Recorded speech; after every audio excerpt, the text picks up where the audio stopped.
Here we go then. Steve, sports therapist, HRF, home run fitness. Here we go. So I'm with Will. Just done a treatment on Will, so I'm here now 5 days a week, sometimes 6 days, depending on who books in. Right, today we've got the goniometer out. So what we're talking is lower back extension. So this is extension. If I move back, this is extension in the lower back. So when we're leaning back. So Will, couple of joints in his lower back. What's happening? L4, L5, L5, S1. So the two joints at the lower back are just shearing off his sacrum. So the bone at the base of the spine is called your sacrum, and we've just got a couple of joints that are shearing off the sacrum. So one is just extending too much through there. So we've got to think about the why, not just the what. We know the what. He's getting lower back pain, it's irritating him, he can't squat, miserable look, miserable face, painful face. It's good that. What we need to do is think about the why. Why is he getting back pain? He's getting back pain because the joints are doing this, but we need to look elsewhere. Not very often is it at the site of the pain.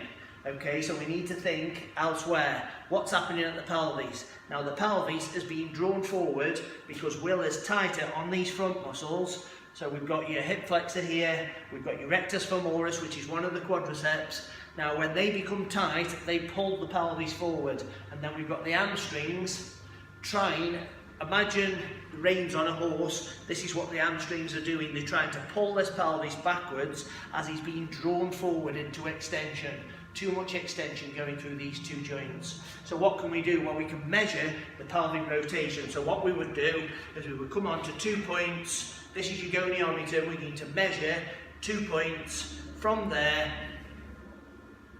So this is called your ASIS, and this is called your PSIS. And what we're doing is measuring this rotation from that point there to that point there. How much rotation has he got? And is it these muscles that are driving the motion? Well, I've just assessed him, so it is these muscles. So what can we do to get that movement going the other way in the lower back?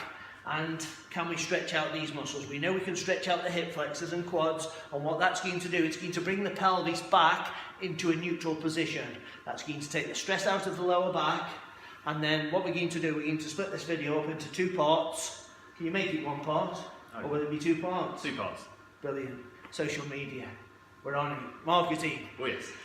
Okay, so we're going to show you this video of how we can stretch out these 2 joints in the lower back, and we're going to show you a stretch for the hip flexors. See you in a minute.